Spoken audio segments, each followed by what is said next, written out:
సంగీతం, సాహిత్యం, నృత్యం, కళల విపంచి సమరం రాగంతానం ఛానల్కు స్వాగతం.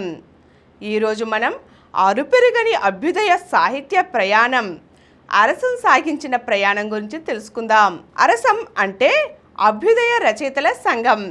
ఈ సంఘం తన అభ్యుదయ సాహిత్య ప్రయాణంలో ఎన్నో ఒడిదుడుకుల్ని ఎదుర్కొంటూ సమాజ పురోగతికై నిత్యం కృషి చేస్తూ ఉంది. మార్క్సిజం తాత్విక సిద్ధాంతంగా, అంతర్జాతీయవాదం స్వభావంగా, శ్రామిక వర్గం పక్షపాతంగా, బోల్షెవిక్ విప్లవం తక్షణ స్ఫూర్తిగా, సమాజం స్వప్నంగా ప్రపంచమంతా పుట్టిన సాహిత్యం అభ్యుదయ సాహిత్యం. ప్రపంచ అభ్యుదయ సాహిత్యంలో అంతర్భాగం భారతీయ అభ్యుదయ సాహిత్యం. అందులో అంతర్భాగం తెలుగు అభ్యుదయ సాహిత్యం. అభ్యుదయ సాహిత్యానికి ప్రచార వేదిక అభ్యుదయ రచయితల సంఘం అరసం. భారతదేశంలో 1896లోను, తెలుగునాట 1943లోను అరసం సంస్థలు పుట్టాయి. తెలుగు అభ్యుదయ సాహిత్యం 1933 జూన్ 2న వచ్చైన శ్రీశ్రీ జయభేరి కవితతో మొదలైంది. ఆంధ్రప్రదేశ్ అభ్యుదయ రచయితల సంఘం 20వ రాష్ట్ర మహాసభలు తిరుపతిలో ఈ నెల 23, 24 తేదీల్లో విజయవంతంగా జరిగాయి. అరసానిది గాని, అభ్యుదయ సాహిత్యానిది గాని నల్లేరు మీద నడక కాదు. శరవేగంగా పరిగెత్తిన రోజులున్నాయి, మందకొడిగా నడిచిన రోజులు ఉన్నాయి. రాజకీయ పరిణామాల ప్రభావంతో అరసం కూడా ఆటుపోట్లు ఎదుర్కొంది. 1955 నుండి 65 దశాబ్దాన్ని తెలుగు సాహిత్య చరిత్రలో స్తబ్దతా దశాబ్దం అన్నారు. కానీ ఇది నిజం కాదని రుజువు చేయడంలో అభ్యుదయ సాహిత్యం కూడా ఆధారమైంది. అయినా 1965 తర్వాత దిగంబర కవిత్వం, విప్లవ సాహిత్య కాలంలో అరసం, అభ్యుదయ సాహిత్యం తీవ్రమైన ఆరోపణలు ఎదుర్కొన్నాయి, హేళనకు గురయ్యాయి. అయితే ఏ ఉద్యమానికైనా గుంటమిల్లలు ఉంటాయని ఆ తరువాత తెలుగు సమాజం, సాహిత్య పరిణామాలు రుజువు చేశాయి. భూస్వామ్య పెట్టుబడిదారీ వ్యవస్థలను ధిక్కరించి సామ్యవాద వ్యవస్థకు అనుకూలంగా భావప్రచారం చేసేది అభ్యుదయ సాహిత్యం. ఇది ప్రజా ఉద్యమాలకు వెన్నుదన్నుగా నిలిచేది. శ్రమ దోపిడీ, మతమౌఢ్యం, ఆధిపత్య ఉన్మాదం, సాంఘిక వివక్ష వంటి తిరోగమన అంశాలను శత్రువులుగా పరిగణిస్తుంది అభ్యుదయ సాహిత్యం. ఇది సమాజాన్ని భౌతిక దృష్టితో, వర్గ దృక్పథంతో విశ్లేషిస్తుంది. అదే సమయంలో సంక్లిష్టమైన భారతదేశ సామాజిక నిర్మాణాన్ని దృష్టిలో పెట్టుకొని అస్తిత్వవాదాలను అరసం ఆలింగనం చేసుకుంటుంది. అసమ సమాజంలో అరసం పీడితుల పక్షం వహిస్తుంది. మానవ సంబంధాలలో ఆర్థికాంశం పాత్రను రుజువు చేయడంతో, శ్రమ దోపిడీని ప్రతిఘటించడంతో మొదలై క్రమంగా అనేక సాంఘిక వివక్షలను, ఆధిపత్యాలను ప్రతిఘటించే దశకు చేరుకుంది. ఈ పరిణామాన్ని ప్రచారం చేసింది.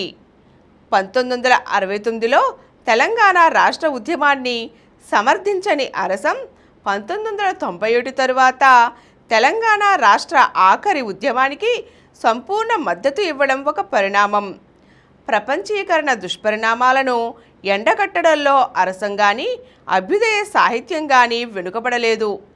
ఎస్వి సత్యనారాయణ సంపాదకత్వంలో ప్రపంచీకరణ కథలు అనే పుస్తకం వచ్చింది. ఇటీవల ఢిల్లీలో భారతీయ రైతుల తిరుగుబాటును సమర్థించడంలో అరసం క్రియాశీలక పాత్ర పోషించింది.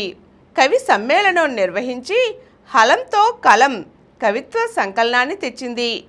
అలాగే మణిపూర్లో మహిళలను దిగంబరంగా ఊరేగించి ఆధిపత్యవాదులు చేసిన అమానుషత్వం మీద అరసం కవి సమ్మేళనం నిర్వహించి మణిపూర్ మంటలు అనే కవితా సంకలనాన్ని తెచ్చింది. తెలుగు ప్రజలు బలిదానంతో విశాఖ ఉక్కు, ఆంధ్రుల హక్కు నినాదంతో సాధించుకున్న విశాఖపట్నం ఉక్కు కర్మాగారాన్ని పాలకులు ప్రైవేటు వ్యక్తులకు అమ్మేయడానికి ప్రయత్నించినప్పుడు అరసం తీవ్రంగా వ్యతిరేకించింది. ఉక్కు కవచం అనే కవితా సంకలనాన్ని తెచ్చింది. అరసం వంటి సంస్థ అసంఖ్యాకంగా పుస్తకాలను ప్రచురించడం విశేషం.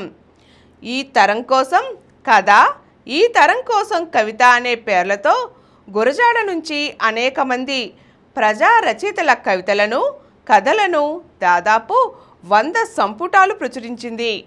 ఈ తరం కోసం వచన కవిత, ఈ తరం కోసం గేయ కవిత అనే మరో 2 సంపుటాలు కూడా అరసం ప్రచురించింది. అవి విశేషంగా పాఠకాదరణ పొందాయి. ఇటీవల గ్రంథాలయ పునరుజ్జీవన ఉద్యమంలో, తెలుగు భాషా పరిరక్షణ ఉద్యమంలోనూ అరసం ఇతర ప్రజాతంత్ర సాహిత్య సంస్థలతో కలిసి కృషి చేసింది.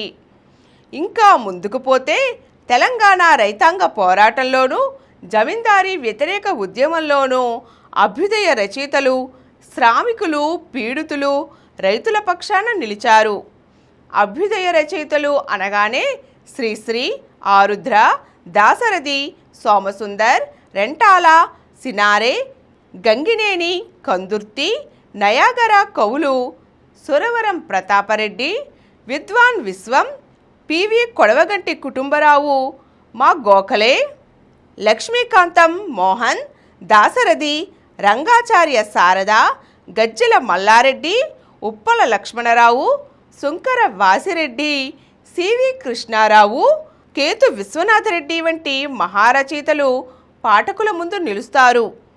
సృజన సాహిత్యంతో పాటు సాహిత్య విమర్శలోనూ అభ్యుదయవాదులు అసమాన పాత్ర నిర్వహించారు. ఎంఆర్ చంద్ర, కొడవటిగంటి కుటుంబరావు, శ్రీశ్రీ, రారా, వల్లంపాటి, సింగమనేని, ఆర్వీఆర్, కేవీఆర్, కొలకలూరి, వై విజయ్ కుమార్, నిడమర్తి, సొదుం రామ్మోహన్ వంటి అనేక మంది గుర్తుకు వస్తారు. అరసానిది ఆర్థిక సమానవాదమైన సామాజిక న్యాయవాదాన్ని విస్మరించదు. పైగా సామాజిక న్యాయవాదులతో చేతిలో చేయి వేసి నడుస్తుంది.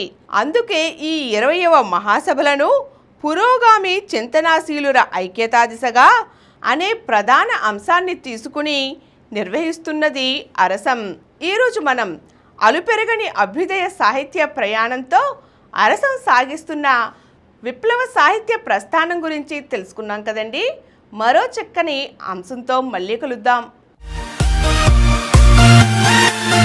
ఈ కార్యక్రమం మీకు ఎంతో నచ్చింది కదా. ఇటువంటి మరిన్ని వీడియోల కోసం అనతి కాలంలోనే 21 కోట్ల వ్యూస్ సాధించిన సమరం ఛానల్ సమర్పించు సమరం రాగం స్థానం ఛానల్కు సబ్స్క్రైబ్ చేయండి, లైక్ చేయండి, మీ ఫ్రెండ్స్కి షేర్ చేయండి. అలాగే ప్రక్కనున్న గంట సింబల్ని ప్రెస్ చేయడం మర్చిపోకండి.